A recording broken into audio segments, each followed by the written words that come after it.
match, vous avez la sensation d'être le roi du monde. Quand vous perdez, vous avez la sensation d'être la pire des bouses. Et dans le sport collectif, tout ça, c'est un peu plus mesuré. Donc, sport individuel, ça veut dire que le mental doit être encore plus costaud. Et après, au sein des sports individuels, ça veut bien dire que vous êtes seul, vous êtes tout seul. Personne qui peut vous aider.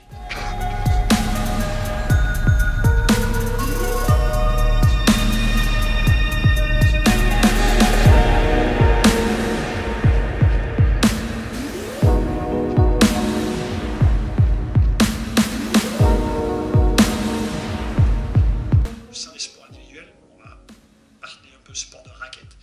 Le décompte des points au tennis fait que le mental est encore très important par rapport au ping-pong, au tennis de table, excusez-moi, autant pour moi, au tennis de table, au badminton ou au squash, où quand un joueur a pris de l'avance au score, il a beaucoup de points d'avance, il peut conclure le set ou le match tranquillement. Au tennis, le problème c'est que même si on domine largement au score au niveau des jeux, chaque jeu c'est une série de 4 points. Et à chaque fois il y a des points importants, tous les 12 points. Ça se répète, ça se répète, ça se répète. Tous ces moments importants font que toutes les entre 5 et 10 minutes dans un match de tennis, il y a des moments importants. Ce qui n'est pas forcément le cas dans les autres sports de raquette, dans les autres sports individuels. Une petite séance sur le mental. Le mental, qu'est-ce que c'est? Le mental, c'est cette faculté de dépasser nos limites. Donc nous, aujourd'hui, on va avoir un petit peu... C'est quelque chose qui est quand même assez abstrait. Donc on va essayer d'en faire une chose un petit peu plus concrète avec des exercices un petit peu. Pourquoi donc cette tête dans la bassine, cette combi, ces lunettes? Tout simplement pour faire de l'apnée. Parce qu'on va avoir le mental grâce à l'apnée. Il va y avoir une transversalité entre les disciplines sportives. L'apnée, c'est peut-être la discipline sportive dans laquelle le mental entre le plus en compte. Donc on va la prendre pour base et on va l'appliquer au tennis.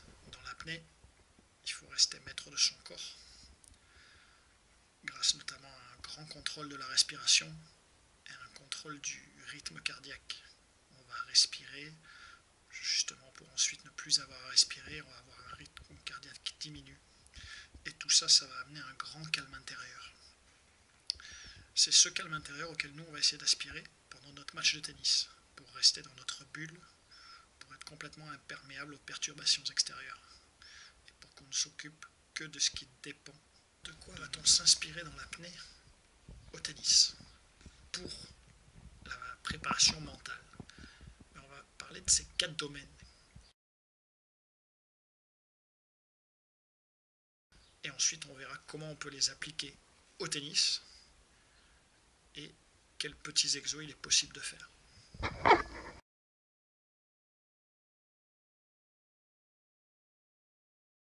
Comment sortir de notre zone de confort et pourquoi faire? Sortir de notre zone de confort, ça peut nous amener à dépasser nos limites. Et c'est l'objectif recherché. Il faut pour cela se réinventer et il faut prendre du plaisir dans cette réinvention. Et il faut également se préparer en conséquence. Un exemple. Quand vous jouez au tennis en plein hiver, qu'il fait froid, vous venez, malgré le froid, malgré la température très basse, malgré l'inconfort que cela peut procurer sur les 5-10 premières minutes, vous forcez à jouer en short. Pourquoi? Parce qu'en vous forçant à jouer en short, vous allez forcément, pour vous réchauffer plus vite, bouger plus, vous battre plus, et vous allez passer outre ce sentiment d'inconfort que vous aurez au tout début de la séance.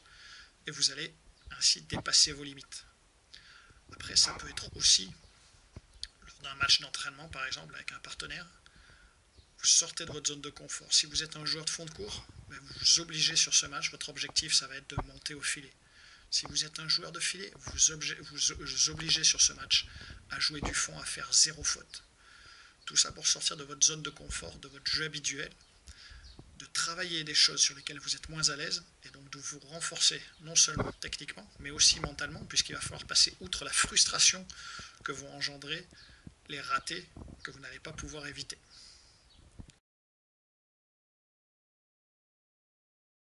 conditionnement mental. Qu'est-ce que c'est que cette bête-là? Le conditionnement mental, c'est un travail d'anticipation qui va permettre d'appréhender avec plus de sérénité et de confiance en soi les événements à venir. C'est-à-dire, vous avez souvent vu, avant une descente en ski, on voit le skieur qui répète ses mouvements, qui répète chaque virage, qui répète la pente, qui mime tout ça juste avant de s'élancer. En escalade, pareil, ils sont en bas de la voie et vous voyez l'alpiniste qui a le grimpeur qui va refaire ses gestes, qui va refaire ses prises, ses lâchers, etc. Vous avez aussi ça en bobsleigh, le pilote du bobsleigh vous avez tous vu ce film, dans sa baignoire qui répète les mouvements, les virages, chaque virage par cœur. Et nous, on peut prendre ça aussi en tennis. On a eu cet exemple qui a été mythique, puisqu'on en parle encore presque 40 ans après. D'ailleurs, il faudrait que ça change, parce que c'est vraiment triste pour nous, ça, en tant que Français. C'est Yannick Noah en 83. Yannick Noah qui bat ce jour-là en finale de Roland-Garros Mats Wilander. La nuit précédant le match, il rêve de son match. Il rêve qu'il perd son match en 3-7 contre Mats Wilander. Il se réveille le matin, il est défait, il est au fond du trou. Il croit vraiment avoir perdu. Et en fait, il se rend compte que c'était un rêve. Et du coup, là, il se rebooste à mort. Et il a vu tout ce qu'il ne fallait pas faire. Il a vu comment perdre son match. Du coup, l'après-midi, il va être injouable. Il va sortir Wilander en 3 petits sets en faisant une partie de rêve. La nuit précédente, inconsciemment, il avait visualisé son match et il avait fait toutes les fautes qu'il devait faire dans ce match-là. Il ne les a pas répétées ensuite dans la réalité. À notre petit niveau, qu'est-ce que ça peut être? Se préparer sans anticiper, ça peut être par exemple savoir sur quelle surface on va jouer notre match, pour se préparer, ne serait-ce que pour le matériel, pour les chaussures par exemple, chaussures de terre battue ou pas, contre qui on va jouer, quel type de joueur c'est, de joueuse. Tout ça, c'est des choses qui permettent de se préparer et de ne pas arriver en jouant en aveugle avec un petit peu le facteur stress inconnu. D'ailleurs, quand vous voyez des interviews de joueurs de haut niveau, souvent quand ils disent je sais pas, je le connais pas, j'ai jamais vu jouer, ils aiment pas trop ça. Ils aiment bien avoir leur repère, savoir à quoi s'attendre. Donc on n'aime pas trop l'imprévu. Donc là, ce travail d'anticipation, ce conditionnement mental, c'est ce qui peut vous permettre de dépasser à nouveau vos limites. Anticiper pour être serein et confiant le jour J. Lâcher prise. Qu'est-ce que le lâcher prise? Dans un match, au fur et à mesure que le match avance, souvent on peut avoir la pression qui monte. Quand c'est un match accroché, il y a de plus en plus de pression. Les points deviennent de plus en plus importants. C'est pas dans le premier jeu du match à 0-0, 30-15 que sont les points les plus importants. Non, c'est au fur et à mesure qu'on avance. Et là, on sent un petit peu ce stress, notamment ce petit bras qui peut arriver plus on approche de la fin du match et moins on va être relâché. Il faut éviter ce genre de choses. Et lors d'un match, les conditions aussi peuvent évoluer. Et il y a des choses qui font qui ne dépendent pas de nous. Ces choses-là, il faut absolument les mettre de côté, parce qu'on ne peut pas influer dessus. Par exemple, les conditions de jeu, s'il y a du public qui arrive, contre nous, la météo, si on joue en extérieur, qu'il y a du vent ou du soleil, tout ce genre de choses, il faut essayer vraiment d'en faire abstraction. Parce que si on commence à se concentrer là-dessus, ça va être notre défouloir émotionnel. Et c'est ce qui va aussi nous permettre, entre guillemets, de nous trouver une excuse, un banc de sortie pour expliquer l'éventuelle défaite. Donc tout ça, il ne faut pas s'apesantir dessus. Il faut vraiment, au lieu de se frustrer, il faut s'en accommoder. Il faut s'accommoder de ces conditions et lâcher prise. On pourra d'autant mieux comme ça se concentrer et être performant sur ce qui dépend directement de nous. Et ça nous permettra ainsi de dépasser nos limites. Restons focus sur ce qui dépend de nous. Calme intérieur. Ça, c'est vraiment un point primordial de la préparation mentale. Il va falloir rester concentré sur ici et maintenant. Ce sont les moi, ici, maintenant. Ce sont les 3 paramètres, les 3 unités sur lesquelles il va vraiment falloir rester concentré tout le match. Il faut éviter la fuite en avant qui peut provoquer la panique, si je pense qu'à la fin de ce jeu, je vais servir pour le match, si je pense que là, dans 2 points, je peux gagner le match, je peux faire la perf, non. Il ne faut pas rester bloqué, ni sur le passé, ni penser au futur. Il ne faut pas que je pense à la balle de match que j'ai loupée il y a 2 jeux, et qui m'empêche de gagner ce match, et du coup je me retrouve en 3-7. Non, maintenant il faut que je joue mon 3e set. Il ne faut pas que je pense à ce qui va se passer dans 2-3 points. Non, je joue point après point. Je ne pense plus au passé, je ne pense pas au futur. Je reste dans le moment présent, ici, sur le terrain. Je ne pense pas à ce qui se passe sur le terrain d'à côté, le score de mon partenaire d'équipe à côté, s'il mène, si... Non. Et je ne pense qu'à moi. C'est moi, ici, maintenant. Ces unités, ça me permet d'atteindre le dépassement de soi. Petit exo de respiration facile, très facile à mettre en place, qu'on peut faire n'importe où dans la journée, et qui va nous permettre de favoriser l'apparition du calme intérieur, et qui va nous permettre aussi, et ça nous intéresse aussi beaucoup, de muscler, entre guillemets, notre respiration. Comment? En fait, tout simplement, on va essayer de respirer juste avec le bas du ventre, en ne sollicitant que le diaphragme, qui est le gros muscle de la respiration. On va essayer de solliciter que ce diaphragme et de ne rien faire avec la cage thoracique. Donc vous allez mettre une main sur le thorax, une main sur le ventre, ici. Voilà. Et après, on inspire. Il ne doit y avoir que le ventre qui se gonfle. On expire et le ventre se dégonfle. On inspire.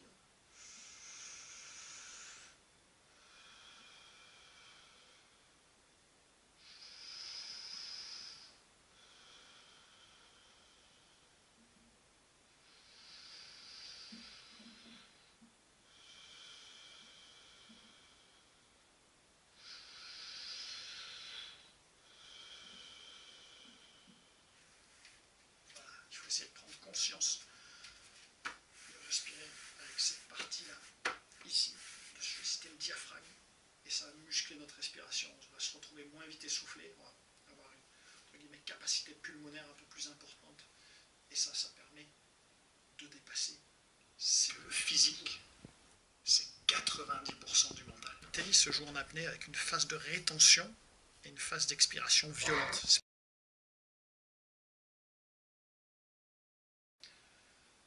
Petit exo aussi qu'on peut faire, c'est de prendre conscience des 4 phases de la respiration.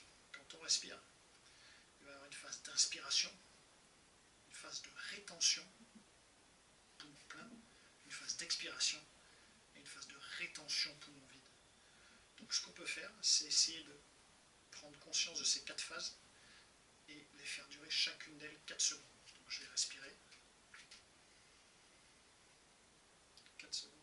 Là je suis en rétention. Je ne respire plus. Je garde mes poumons pleins. 4 secondes. J'expire 4 secondes. Et je fais une rétention poumon vide de 4 secondes également. Et je recommence.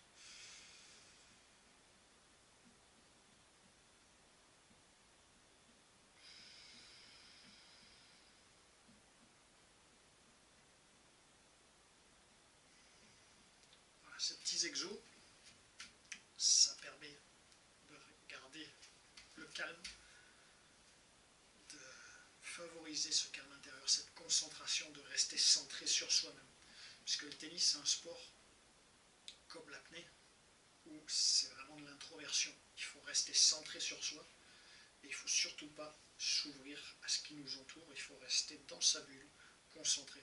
Si on commence à répondre à toutes les sollicitations, les paramètres à droite, à gauche, à montrer ses émotions, c'est fini. C'est fini. Le match, il y a 3 jeux qui se sont déroulés, on était ailleurs, putain, 3 jeux sur 6, ça fait déjà un demi-set. Ça va trop vite. Il faut rester dans sa bulle, on respire, on se concentre. Petit exo aussi qu'on peut faire sur le terrain, comme exo tennistique sur le terrain, on peut faire à l'entraînement, on peut jouer par exemple 3 frappes en apnée complète. Pour revenir un petit peu plus précisément sur le champ lexical tennistique, parler un petit peu, se baser sur les travaux d'un très grand psychologue du sport, je dirais même, c'est un préparateur mental dans le tennis qui est très très bon, c'est Anthony Giraud. Donc pour résumer un petit peu ce qu'il a fait, on peut dire déjà il y a une grande chose essentielle au tennis, c'est cette histoire de classement. Le classement, souvent on dit, moi le premier, je suis classé tant par exemple, je suis 32. Non, c'est pas ce qu'il faut faire, c'est pas ce qu'il faut dire. J'ai un classement de 32, je ne suis pas 32. D'accord. Il faut bien différencier ce que l'on est de ce que l'on fait. Par exemple, après une victoire, il ne faut pas dire je suis magnifique, je suis trop fort. Tout comme après une défaite, il ne faut pas je suis une bouse, je suis vraiment trop nul. Parce que quand on fait ça,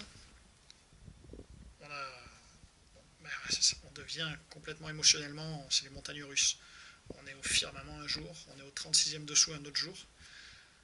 Il faut que ça reste plus régulier pour pouvoir, à l'issue de chaque match, à froid, analyser, progresser. Tandis que si on est complètement frustré, on n'a plus envie d'y penser, on reste bloqué dessus. Il faut bien différencier ce que l'on est de ce que l'on fait. Je ne suis pas 15-5, j'ai un classement de 15-5, c'est différent. Et en ayant ce classement de 15-5, on se permet, ça ouvre plus de portes pour aller faire des perfs sur des gens qui sont mieux classés.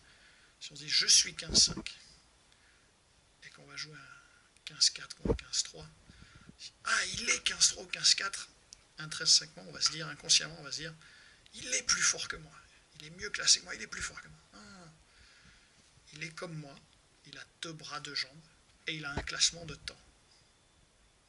C'est différent, c'est pas la même approche.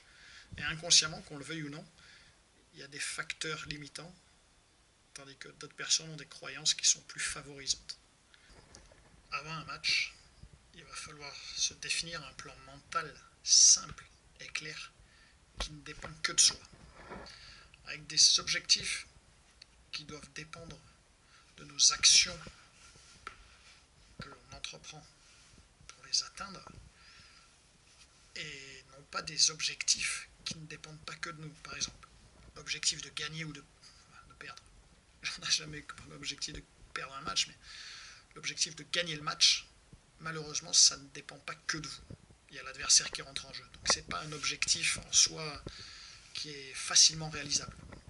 Par contre, ce qu'on peut avoir comme objectif, ce qu'on peut se mettre comme objectif avant un match, c'est de dire je vais essayer de bien servir tout le match, ou je vais essayer de monter au filet, je vais faire des bons coups droits. Ça sont des objectifs qui ne dépendent que de vous et qui sont faciles à mettre en place. Et l'important ainsi, c'est plus de gagner, c'est pas de perdre le match, mais c'est de rester concentré sur l'objectif, et ainsi chaque match nous permet de progresser. On change un petit peu l'enjeu et on déplace un petit peu le stress de l'enjeu sur le jeu. On va plus penser à jouer qu'au résultat final qui va découler de ce jeu. Donc pensons plutôt à nous fixer des objectifs qui ne dépendent que de nous avant le résultat. Ça rentre dans son champ d'action de la PNL, la programmation neurolinguistique. Un des spécialistes, c'est Anthony Robbins, qui a eu pas mal de succès avec beaucoup de sportifs. Dans la PNL, on nous recommande des choses. Vous allez trouver ces choses-là ridicules, et pourtant, ça rentre dans la routine de ces joueurs. C'est de garder, pour rester concentré, de garder justement une routine. Donc les fameux tocs de Nadal, par exemple, avec ses bouteilles d'eau au changement de côté. Il garde sa routine, quoi qu'il arrive, il est concentré là-dessus, il ne pense à rien d'autre, il reste dans sa bulle. Donc ça peut vous paraître complètement débile, mais c'est comme ça. C'est un mélange de superstition et de routine. Je me souviens de Basile Boli qui jouait toujours ses matchs de foot avec le même slip, parce qu'avec ce slip-là, il avait marqué peut-être au final de la Ligue des Champions, c'était peut-être ce slip-là, je ne sais plus exactement, mais il jouait tous ses matchs avec le même slip. Il le lavait entre chaque match, quand même. Mais voilà, donc pour garder une routine, garder ça, on va passer sur le deuxième point qui est reproduire les schémas d'expérience positive. C'est-à-dire si un jour, avant un match, vous êtes pointé dans la voiture et vous écoutiez, je sais pas, moi, j'invente, un morceau des Rolling Stones, et ben voilà, maintenant ce que vous pouvez faire pour vous motiver, vous mettre dans les bonnes dispositions, c'est avant chaque match, écouter ce même morceau et vous allez voir qu'il est associé à un sentiment positif, un sentiment de réussite, donc vous allez rentrer sur le terrain un peu plus serein que si vous ne l'aviez pas fait, si vous ne l'avez pas écouté. Pendant le match, il va vous falloir rester dans votre bulle. On voit beaucoup de joueurs qui, au changement de côté, ou quand le match devient tendu, se mettent la serviette sur la tête pour oublier le public, oublier le contexte, oublier l'importance, l'enjeu, serviette sur la tête. On voit aussi beaucoup de joueurs, notamment maintenant le numéro 1 mondial Djokovic, qui respire profondément au changement de côté.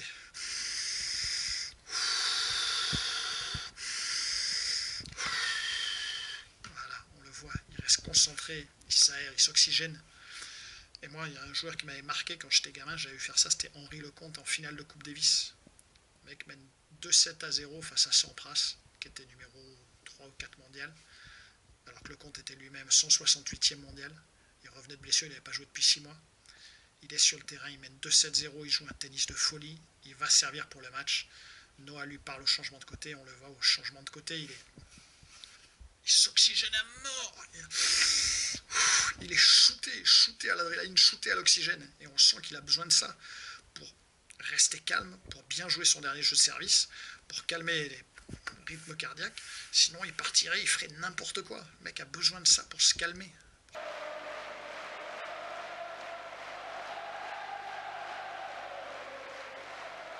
Toute l'ambiance qui régnait autour de l'équipe de France, que ça soit dans l'équipe ou que ça soit même dans les tribunes, c'était quelque chose d'inoubliable. Déjà, le public y était, mais là, c'est devenu un autre monde. Voici les derniers points d'un match historique.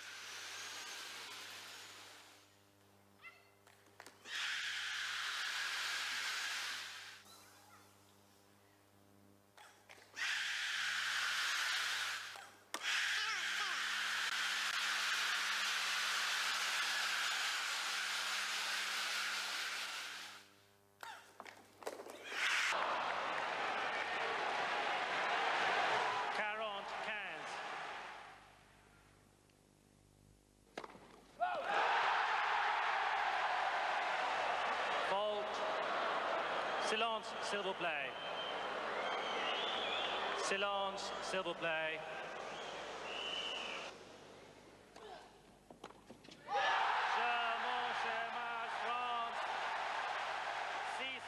Se calmer. D'ailleurs, on peut voir aussi ce genre de choses lors du dernier jeu de service de Goran Ivanisevic quand il gagne Wimbledon en 2001 face à Pat Rafter. Le mec craque complet. On sent que son cœur va à 250, il fait tout et n'importe quoi, il finit par gagner. Mais ce dernier jeu, c'est n'importe quoi.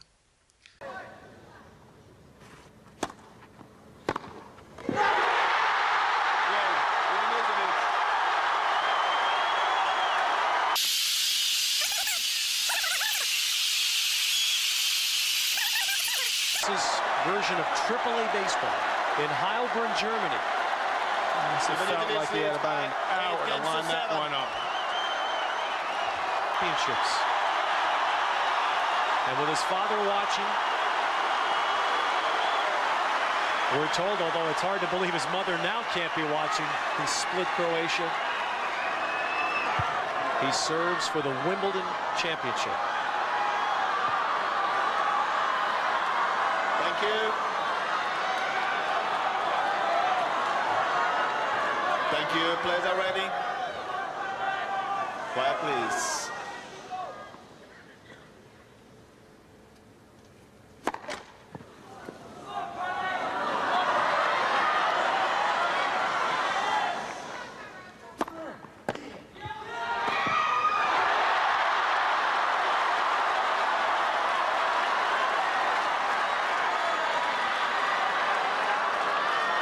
Law 15. It's a tough one to judge. Might as well take a crack at it. Thank you.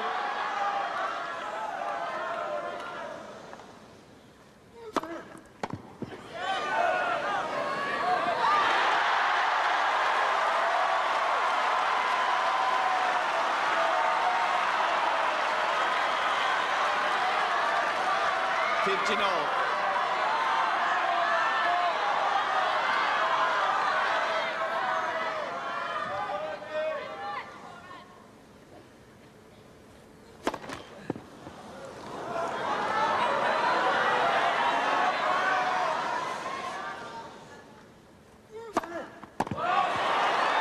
Slip between the first and second serve threw off his rhythm.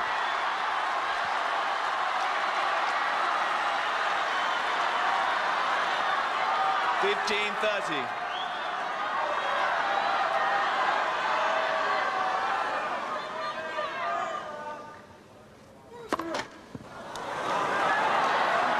Thank you.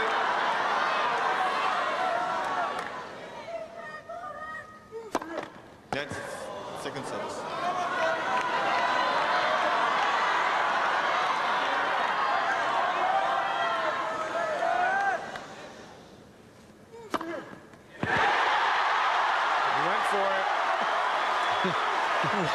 Again, 116-mile-an-hour second serve ace. 30-all.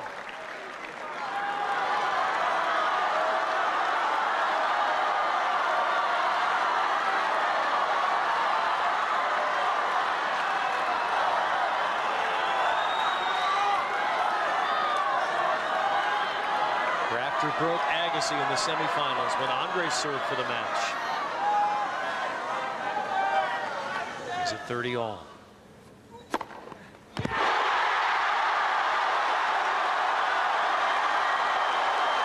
One last time, he asks for the ball.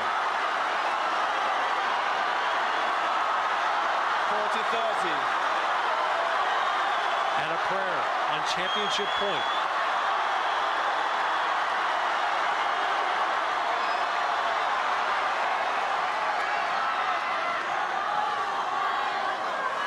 Thank you. Quiet, please.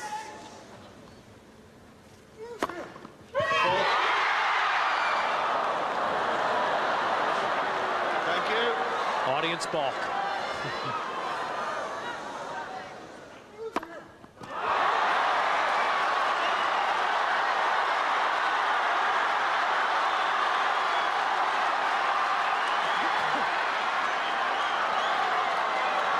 Deuce.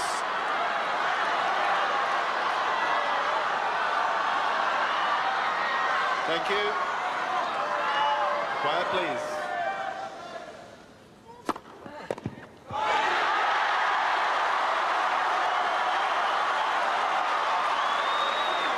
Advantage, Ivanisevic.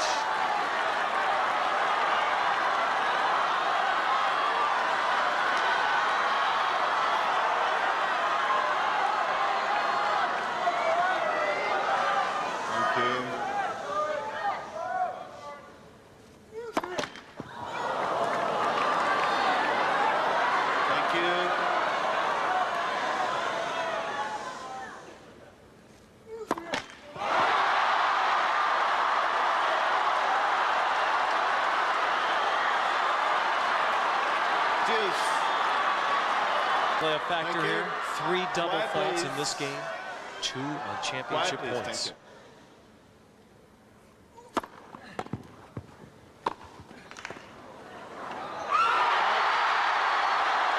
Quiet, please. Ladies and gentlemen, please. Thank you.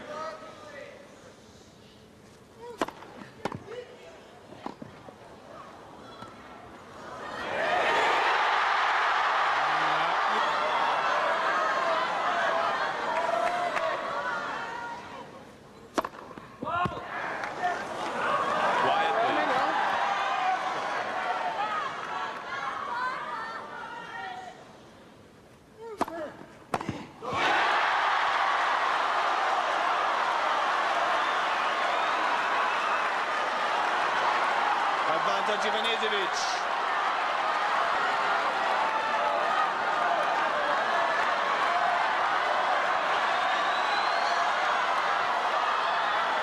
Thank you.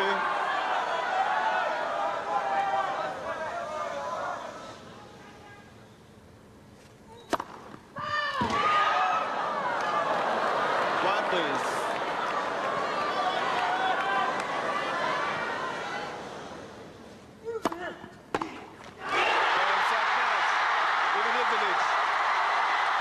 3 sets to 2.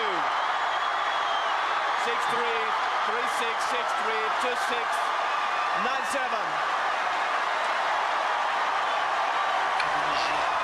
Croyances positives aux croyances limitantes. Je pense à un exemple, André Agassi face à Michael Chang à Miami il y a une vingtaine d'années.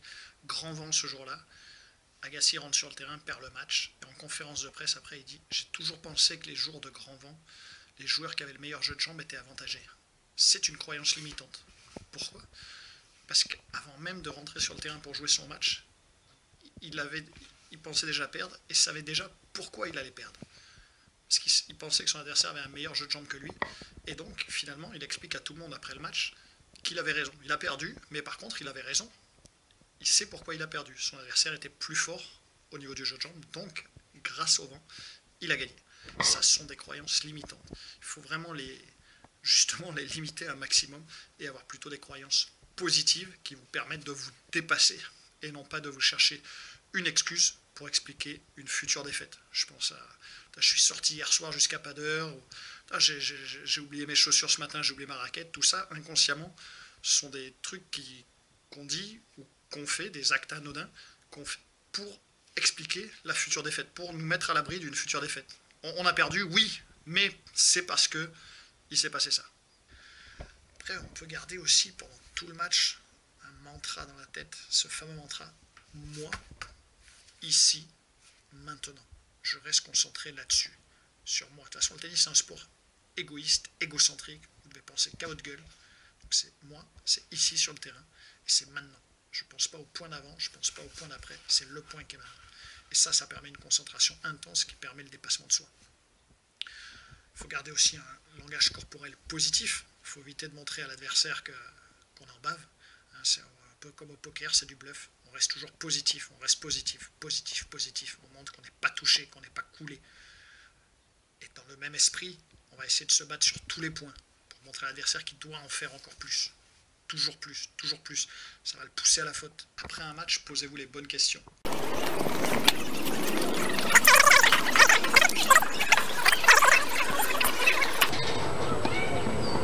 Qui c'est qui a commencé à voler ? Ai-je atteint les objectifs que je m'étais fixés ?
Qui c'est qui a commencé à voler ?